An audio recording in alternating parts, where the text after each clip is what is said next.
ओम शांति।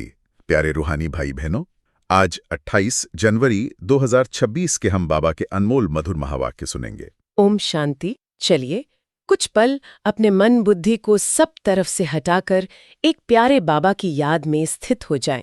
अनुभव करें, मैं एक ज्योति बिंदु आत्मा हूँ, मस्तक के बीच में स्थित शांत स्वरूप, पवित्र स्वरूप। अपने इस आत्मिक स्वरूप में टिककर याद करें अपने परमपिता, अपने प्यारे मीठे बाबा को, जो ज्ञान के सागर, शांति के सागर हैं और जो हमें अपनी याद की छत्र छाया में बिल्कुल सुरक्षित कर लेते हैं। जी हाँ, आज बाबा हमें अपने सबसे प्यारे, सबसे मीठे स्वरूप की याद दिला रहे हैं। वो जो हमें विश्व का मालिक बनाने आए हैं, वो जो हमारा मोस्ट बिलीव्ड बाबा है। तो आज सारा दिन इसी एक मीठे नशे और स्वमान में रहेंगे कि हमारा सबसे प्यारा बाबा, हमारा मोस्ट बिलीव्ड बाबा हमारे साथ है, हमें पढ़ा रहा है और हमें अपनी श्रेष्ठ मंजिल की ओर ले जा रहा है। बिल्कुल, उस प्यार के सागर की श्रीमत पर चलकर ही तो हम अपनी श्रेष्ठ तकदीर बना सकते हैं। तो चलिए आज के इन अनमोल महावाक्य की गहराई में डूब जाएं और बाबा के प्यार की अनुभूतियों में खो जाएं। जी, आज बाबा हम मीठे बच्चों को जो मुख्य सार दे रहे हैं वो है, बाबा कहते हैं, मीठे बच्चे, मोस्ट बिलीव्ड शिव बाबा आए हैं तुम बच्चों को विश्व का मालिक बनाने, तुम उनकी श्रीमत पर चलो। वाह, बाबा की पहली लाइन में ही मतलब कितना प्यार, कितना अधिकार और कितना बड़ा वादा है ना? बाबा खुद को कह रहे हैं मोस्ट बिलीव्ड शिव बाबा, सबसे प्यारे, और हमें मीठे बच्चे कहकर बुला रहे हैं। ये कितना बड़ा भाग्य है कि स्वयं भगवान हमें इतने प्यार से अपना बना रहे हैं। बिल्कुल, बाबा हमें याद दिला रहे हैं कि वो सिर्फ हमारे बाबा नहीं, बल्कि सबसे प्यारे बाबा है। पूरी सृष्टि में, पूरे कल्प में उनसे प्यारा कोई हो ही नहीं सकता। और वो आए क्यों है? हमें विश्व का मालिक बनाने, कोई छोटी मोटी प्राप्ति नहीं, पूरे विश्व का राज्य देने। जी हाँ, और ये कोई साधारण बात नहीं है। त्रिलोकी के नाथ हमें त्रिलोकी का नहीं, बल्कि विश्व का मालिक, विश्व का राज्य देने आए हैं। वाह, वो हमें ऐसा श्रेष्ठ पद प्राप्त कराते हैं जहां दुख का नाम निशान तक नहीं होता, जहाँ केवल सुख ही सुख है। और इस श्रेष्ठ प्राप्ति के लिए बाबा ने विधि भी कितनी सहज दी है। तुम उनकी श्रीमत पर चलो, बस यही एक कदम उठाना है। कोई मुश्किल साधना या हठयोग नहीं, बस प्यार से उनकी श्रेष्ठ मत पर चलना है, क्योंकि वो हमारा सबसे कल्याणकारी पिता है ना? जैसे एक छोटा बच्चा अपने पिता का हाथ पकड़कर निश्चिंत हो जाता है, उसे रास्ते की कोई फिक्र नहीं होती। जी, उसे पता है पिता उसे सही मंजिल पर ही ले जाएगा। वैसे ही हमें बाबा की श्रीमत का हाथ पकड़ना है, फिर तो मंजिल निश्चित ही है। तो आज सारा दिन इसी स्वमान में स्थित रहेंगे कि मैं उस मोस्ट बिलव्ड बाबा का बच्चा हूँ जो मुझे विश्व का मालिक बना रहे हैं। ये स्वमान हमें किसी भी परिस्थिति में कमजोर नहीं होने देगा, बल्कि हर परिस्थिति को पार करने की शक्ति देगा। जी, ये एक लाइन ही पूरे दिन के पुरुषार्थ के लिए कितना बड़ा आधार बन जाती है। जब भी मन थोड़ा भी डावाडोल हो, बस यही याद करना है कि मोस्ट बिलव्ड शिव बाबा मेरे साथ हैं, वो मुझे विश्व का मालिक बना रहे हैं। ये छोटी सी बात क्या है? बिल्कुल, बाबा का प्यार ही हमारी सबसे बड़ी शक्ति है। उस प्यार के नशे में रहकर हर कदम श्रीमत पर चलना बहुत सहज हो जाता है। प्यार हर मुश्किल को सहज बना देता है। सचमुच, बाबा की ये एक पंक्ति ही पूरे दिन के लिए हमें चार्ज कर देती है। प्यार भी उनका, वादा भी उनका और रास्ता भी वही दिखा रहे हैं।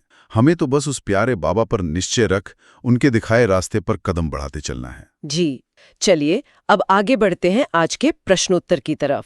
आज बाबा ने एक बहुत ही गहरा प्रश्न पूछा है जो आज की दुनिया की सबसे बड़ी उलझन को दिखाता है। बाबा पूछते हैं, प्रश्न, मनुष्य परमात्मा के बारे में कौन सी दो बातें एक दूसरे से भिन्न बोलते हैं? कितना महत्वपूर्ण प्रश्न है ना, कि एक ही परमात्मा के लिए दुनिया में कितनी अलग अलग धारणाएं हैं, और वो धारणाएं भी आपस में कितनी विरोधाभासी हैं। भक्ति मार्ग में आत्मा इसी उलझन में कितना भटकती रही है। जी, और बाबा इसका उत्तर भी कितनी स्पष्टता से देते हैं। बाबा कहते हैं, उत्तर, एक और कहते परमात्मा अखंड ज्योति है और दूसरी ओर कहते वह तो नाम रूप से न्यारा है। ये दोनों बातें एक दूसरे से भिन्न हो जाती हैं। कितनी सहज रीति से बाबा ने इस गहरे विरोधाभास को स्पष्ट कर दिया है। अगर वो अखंड ज्योति स्वरूप हैं, तो उनका एक रूप तो हुआ ना, उनका नाम ज्योति स्वरूप हो गया। हाँ, बिल्कुल। तो फिर वो नाम रूप से न्यारे कैसे हो सकते हैं? ये कितनी बड़ी भूल है जिसमें सारी दुनिया फंसी हुई है। बिल्कुल, और बाबा आगे समझाते हैं कि इसी यथार्थ परिचय के न होने के कारण ही आत्माएं पतित बनती जाती हैं, शक्तिहीन होती जाती हैं। जब बाप को ही यथार्थ रूप से नहीं जाना तो उनसे शक्ति कैसे लेंगे? पावन कैसे बनेंगे? जब तक ठिकाना ही सही मालूम ना हो तो आत्मा भटकेगी ही। बुद्धि का योग कहाँ लगाएगी? कभी किसी साकार रूप में, कभी किसी नाम में, कभी सर्वव्यापी समझकर। भटकते भटकते आत्मा की शक्ति बिल्कुल क्षीण हो गई। और फिर बाबा कितनी बड़ी खुशखबरी देते हैं। बाप जब आते हैं तो अपनी सही पहचान देते हैं। कितना बड़ा भाग्य है हमारा कि हमें स्वयं बाप आकर अपनी सही पहचान दे रहे हैं। हमें बता रहे हैं कि मैं कौन हूँ, कैसा हूँ और कहाँ रहता हूँ। हमें अब किसी शास्त्र या गुरु से पूछने या भटकने की जरूरत नहीं है। स्वयं ज्ञान के सागर ने आकर हमें अपना यथार्थ परिचय दे दिया है। हमें तो बस उस परिचय को अपनी बुद्धि में धारण करना है और उस एक से ही अपना योग लगाना है। तो हमें इस परिचय को अपनी बुद्धि में सदा स्पष्ट रखना है कि हमारा बाबा कौन है, कैसा है और कहाँ रहता है। वो एक निराकार ज्योति बिंदु स्वरूप है, परम धाम का वासी है और हम सब आत्माओं का सबसे प्यारा मीठा पिता है जी। जब ये परिचय बुद्धि में पक्का होता है तो याद की यात्रा बहुत सहज और शक्तिशाली हो जाती है। बुद्धि और कहीं भटकती ही नहीं।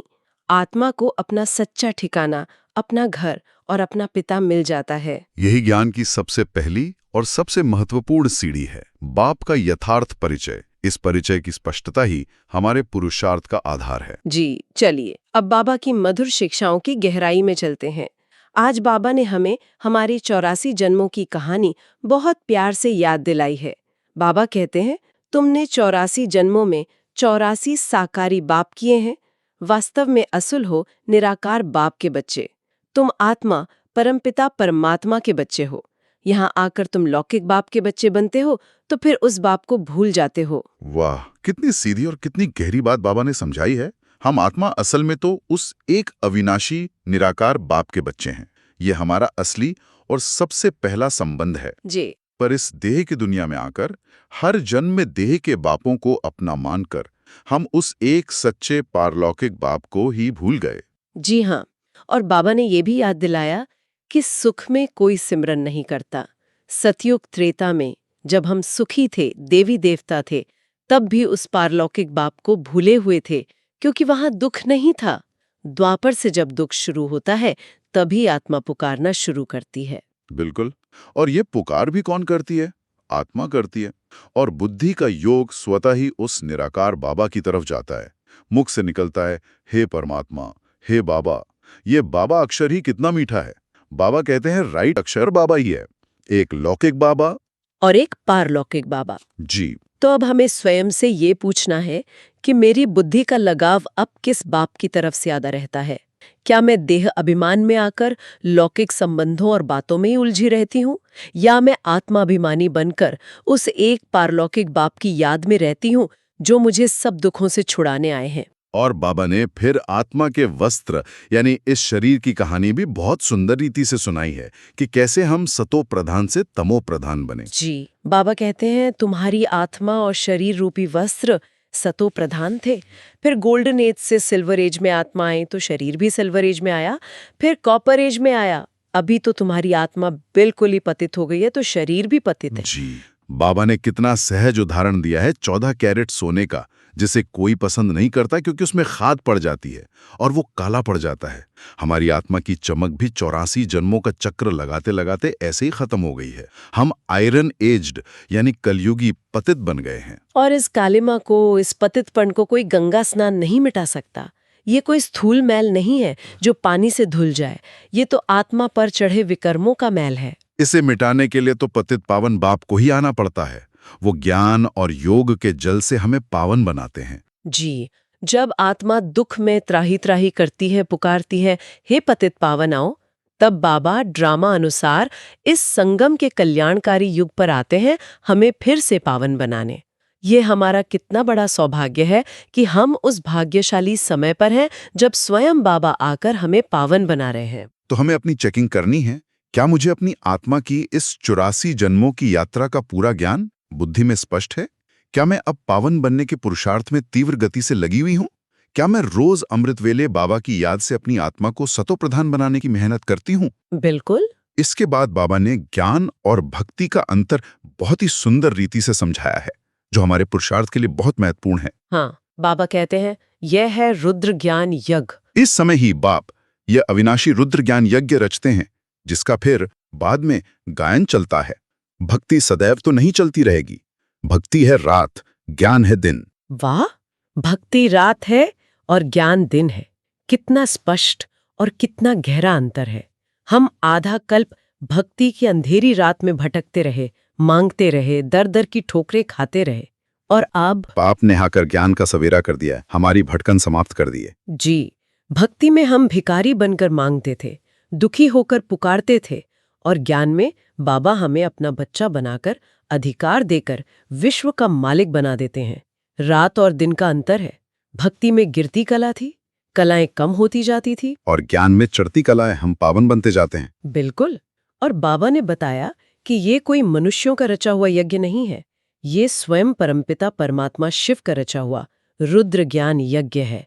बाबा इस यज्ञ के रचयिता हैं, और हम बच्चे, हम ब्राह्मण इस यज्ञ की संभाल करने वाले सेवाधारी हैं। हमें इस ऊंचे नशे में रहना है कि हम स्वयं भगवान के रचे हुए यज्ञ के मुख्य एक्टर्स हैं। जी, तो हमें खुद से पूछना है, क्या आप मैं भक्ति मार्ग की आदतों से पूरी तरह मुक्त हो चुकी हूँ? क्या मेरी बुद्धि अब मांगने के बजाय बाप से सर्व खजाने प्राप्त करने के अधिकार के नशे में रहती है? क्या मैं इस ज्ञान को सिर्फ सुनती हूँ या अपने जीवन में, अपने हर कर्म में धारण कर रही हूँ? इसके बाद बाबा हमें अपने बेहद के प्यार की गहराई का अनुभव कराते हैं, जो सुनकर सचमुच दिल भर आता है। जी, बाबा कहते हैं वो लौकिक बाप तो तुमको गटर में डालते हैं, ये बाप 21 जन्मों के लिए तुमको गटर से निकाल पावन बनाते हैं। वो तुमको पतित बनाते हैं, तब तो लौकिक बाप होते भी पारलौकिक बाप को आत्मा याद करती है। सचमुच, ये सुनकर तो आत्मा गदगद हो जाती है। बाबा कितने प्यार से हमें हमारी सच्चाई का आईना दिखा रहे हैं। लौकिक संबंध हमें देहाभिमान में लाकर विकारों के गटर में ही गिराते हैं, जन्म मरण के चक्र में फंसाते हैं। और ये एक पारलौकिक बाप हमें 21 जन्मों के लिए पावन दुनिया, स्वर्ग का मालिक बनाते हैं। मोस्ट बी लव्ड बाबा, उनसे ज्यादा प्यारी वस्तु, उनसे ज्यादा प्यारा साथी इस दुनिया में कोई हो ही नहीं सकता। आधा कल्प से जिसे पुकार रहे थे, वो अब हमें मिला है। वो हमें इस पतित दुनिया के दुख और अशांति से निकालकर सुख शांति की दुनिया में ले जा रहे हैं। जी, तो हमारा फर्ज क्या बनता है? हमारा पुरुषार्थ क्या होना चाहिए? यही कि हम उस एक बाप को ही अपना सब कुछ माने, उससे ही दिल का सच्चा और निस्वार्थ प्यार करें। हमारा लव सबसे ज्यादा उस एक बाप के लिए होना चाहिए जो हमारा सबसे बड़ा, सच्चा और अविनाशी हितैषी है। हमें बहुत गहराई से अपनी चेकिंग करनी है कि क्या मेरा प्यार अब एक बाप में स्थित है या अभी भी दुनिया की तरफ, पुराने देह के संबंधों की तरफ, पुरानी चीजों और आदतों की तरफ खिंचाव महसूस होता है। ये हमें अपने आप से सच्चाई से पूछना है और अपने प्यार की लगाम एक बाप की तरफ मोड़नी है। बिल्कुल। और अंत में बाबा ने आज एक बहुत ही सुंदर और गुह्य राज खोला है शिव और श्री कृष्ण के बारे में, जो बहुतों की बुद्धि में स्पष्ट नहीं होता। बाबा कहते हैं मोस्ट बिलवड शिव भी है तो श्री कृष्ण भी है, परंतु वो है निराकार, वो है साकार। अभी तुम जज कर सकते हो जास्ती प्यारा कौन। शिव बाबा ही तो ऐसा लायक बनाते हैं ना। श्री कृष्ण क्या करते हैं? बाप ही तो उनको ऐसा बनाते हैं, तो गायन भी जास्ती उस बाप का होना चाहिए। बिल्कुल स्पष्ट कर दिया बाबा ने। श्री कृष्ण की आत्मा को भी विश्व का मालिक, सर्वगुण संपन्न, 16 कला संपूर्ण बनाने वाले तो निराकार शिव बाबा ही हैं। तो महिमा किसकी ज्यादा होनी चाहिए, रचता की या रचना की? प्यारा तो रचता ही हुआ ना, जो ऐसी सुंदर रचना रचते हैं। जी, श्री कृष्ण तो उनकी सबसे श्रेष्ठ रचना है। सतयुग के पहले प्रिंस हैं। वो हमारा लक्ष्य है, हमारा आदर्श स्वरूप है। लेकिन हमारा प्यार, हमारी भक्ति, हमारी याद उस एक रचता शिव बाबा के लिए होनी चाहिए, जो ना सिर्फ श्री कृष्ण की आत्मा को बल्कि हम सब आत्माओं को श्री कृष्ण जैसा बनाते हैं। वो है बनाने वाले। करावनहार बाबा को जादूगर भी कहा है ना, जो बेगर से प्रिंस, मनुष्य से देवता बना देते हैं। ऐसा जादूगर तो एक शिव बाबा ही हो सकते हैं। वो हम साधारण पतित आत्माओं को अपने ज्ञान और योग से हीरे तुल्य बना देते हैं। तो आज अपनी बुद्धि को बिल्कुल साफ कर लें, सारे संशयों को मिटा दें कि हमारा एक ही मोस्ट बिलवड बाप है, एक ही टीचर है और एक ही सद्गुरु है, और वो है निराकार शिव। श्री कृष्ण हमारा लक्ष्य है, लेकिन हमारा सर्वस्व, हमारा याद का आधार एक शिव बाबा ही हैं। जी, इसी एक निश्चय से ही हमारी बुद्धि की भटकन समाप्त हो सकती है और हम एक रस स्थिति का, एक बल, एक भरोसे की स्थिति का अनुभव कर सकते हैं। तो आज के बाबा के महावाक्यों से धारणा के लिए मुख्य सार है। पहला पॉइंट है, फूलों के बगीचे में चलना है, इसलिए खुशबूदार फूल बनना है, किसी को भी दुख नहीं देना है, एक पारलौकिक बाप से सर्व संबंध जोड़ने हैं। बाबा हमें कांटों के जंगल वाली दुनिया से निकालकर फूलों का बगीचा यानी स्वर्ग की स्थापना कर रहे हैं। तो हमारा कर्तव्य है कि हम भी अपने जीवन में फूल बनकर रहें, कांटा नहीं। हमारी वाणी से, हमारे कर्म से और हमारे संकल्पों से भी किसी आत्मा को दुख न पहुंचे। जी, और इसका सबसे सहज और शक्तिशाली तरीका बाबा ने बताया है, एक पारलौकिक बाप से सारे संबंध जोड़ लेना।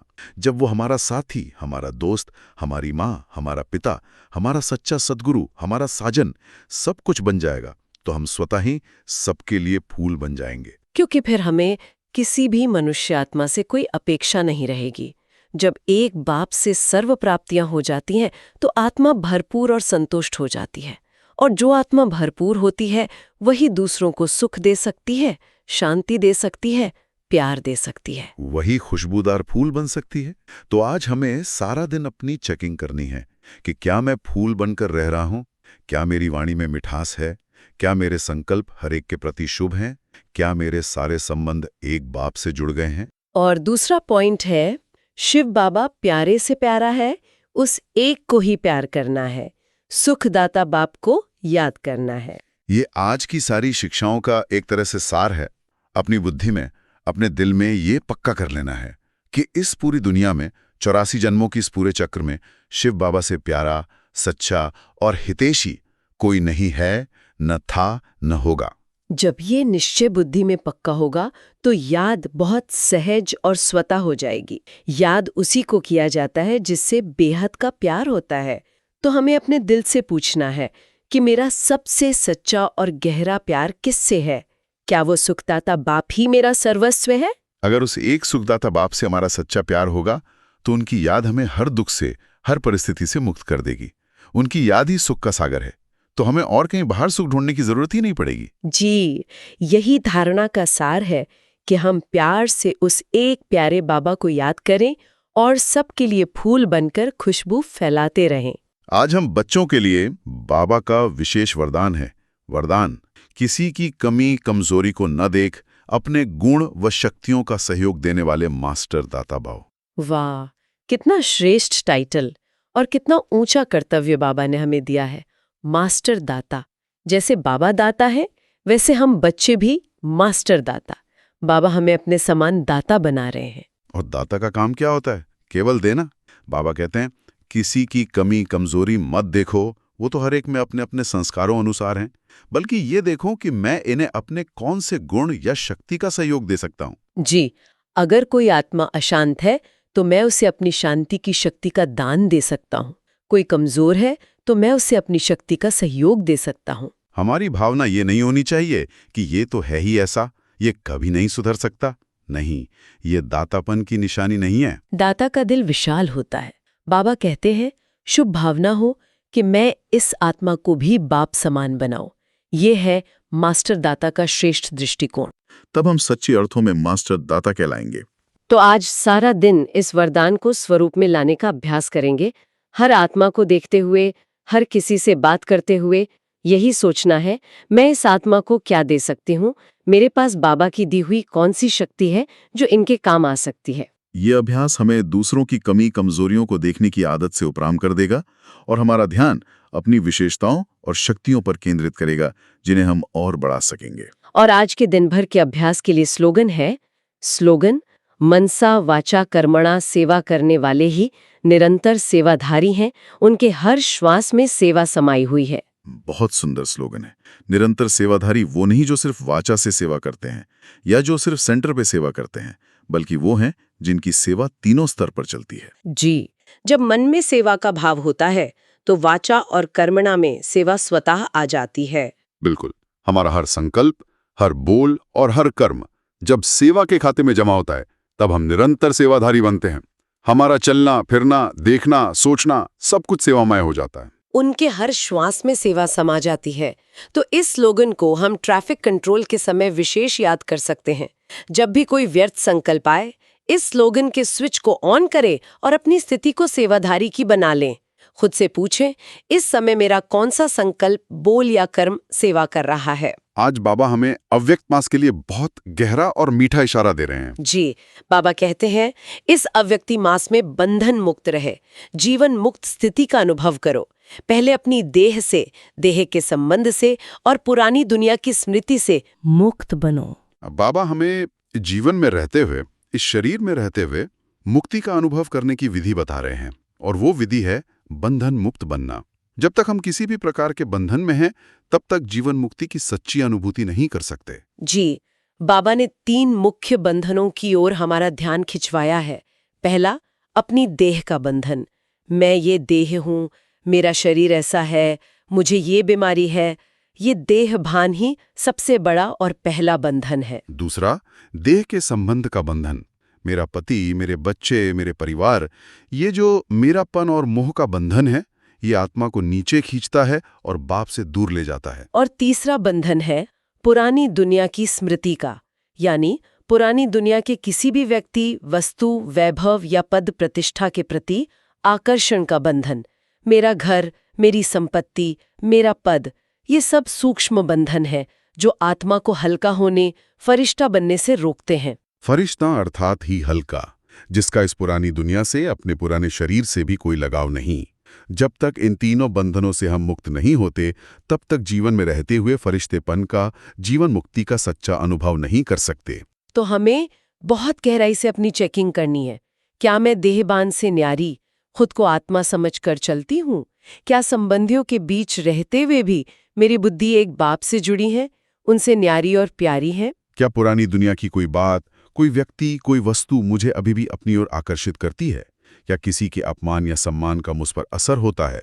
जब तक जरा भी खिंचाव है, तब तक संपूर्ण मुक्ति का अनुभव नहीं हो सकता। जितना जितना हम इन सूक्ष्म बंधनों से अपनी बुद्धि को मुक्त करते जाएंगे, उतना ही हल्की, डबल लाइट, फरिश्ता स्थिति का अनुभव स्वतः होता जाएगा।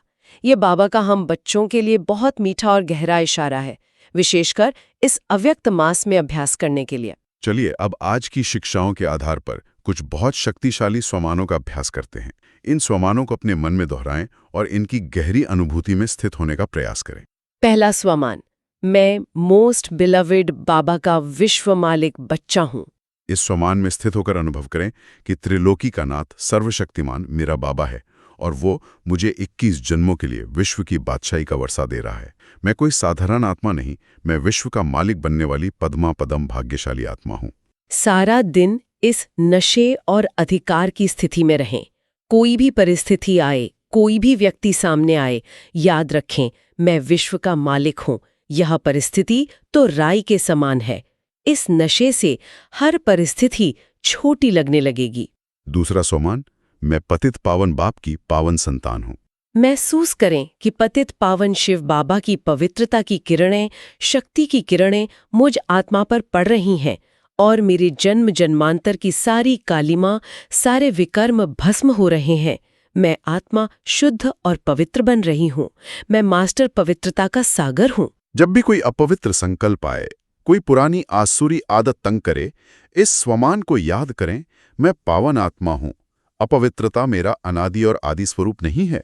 मैं पतित पावन की संतान हूँ। मैं पतित नहीं रह सकती। तीसरा स्वमान, मैं मास्टर दाता आत्मा हूँ। हर आत्मा को देखते हुए अपने अंदर दातापन की भावना को जगाएं। किसी के अवगुण या कमजोरी को न देखें। मन में संकल्प करें कि यह भी बाबा की संतान है, यह भी देव कुल की महान आत्मा है। देखें कि मैं इन्हें शुभ भावना का, शक्तियों का सहयोग कैसे दे सकती हूँ। किसी के अवगुण देखने के बजाय अपने गुणों का दान करने का अभ्यास करें। मनसा में शुभ भावना का, वाचा में मधुर और शक्तिशाली बोलों का और कर्मणा में सहयोग का दान करें। यही सच्ची सेवा और दातापन है। चौथा स्वमान, मैं बंधन मुक्त, जीवन मुक्त फरिश्ता हूँ। अनुभव करें कि मैं इस देह में रहते हुए भी इससे न्यारी हूँ। मैं इस दुनिया में एक मेहमान हूँ, एक यात्री हूँ जो अपनी यात्रा पूरी कर वापस घर जाने वाली है। मेरे पैर इस धरती पर हैं, लेकिन मेरी बुद्धि मेरे प्यारे बाबा के साथ परम धाम में है। और स्वमान के अभ्यास से आप बहुत हल्कापन और खुशी महसूस करेंगे। दुनिया की कोई भी बात, कोई भी बंधन आपको अपनी तरफ खींच नहीं सकेगा। आप एक साक्षी दृष्टा बनकर हर खेल को देखेंगे और सदा हर्षित रहेंगे। और 5वां स्वमान, मैं एक बाप की श्रीमत पर चलने वाली श्रेष्ठ पद्मा पदम भाग्यशाली आत्मा हूँ। अपने भाग्य की लकीर को देखें। स्वयं भगवान हमें श्रेष्ठ जीवन जीने की मत दे रहे हैं। हर कदम श्रीमत पर रखना ही अपना श्रेष्ठ भाग्य बनाना है। दुनिया में लोग भाग्य बनाने के लिए क्या क्या नहीं करते, और हमें स्वयं भाग्य विधाता रास्ता दिखा रहे हैं। कोई भी निर्णय लेने से पहले, कोई भी कर्म करने से पहले 1 सेकंड रुककर अपने आप से पूछें, इस परिस्थिति में बाबा की श्रीमत क्या है? मनमत और परमत को छोड़ एक श्रीमत पर चलना ही श्रेष्ठ भाग्य की निशानी है। तो प्यारे रूहानी भाई बहनों, आज बाबा ने हमें अपने मोस्ट बिलवेड स्वरूप का अनुभव कराया। उन्होंने हमें याद दिलाया कि वो हमारे सबसे प्यारे पिता हैं, जो हमें सबसे ऊंची मंजिल, विश्व की बादशाही दिलाने आए हैं। जी, वो प्यारा बाबा जो हमें कांटों से फूल बनाने, पतित से पावन बनाने और बेगर से प्रिंस बनाने के लिए इस संगम युग पर आया है। आज की सारी शिक्षाएं हमें उस एक प्यारे बाबा के प्रति अपने प्यार को बढ़ाने और उस एक से ही सर्व संबंध जोड़ने की प्रेरणा देती हैं।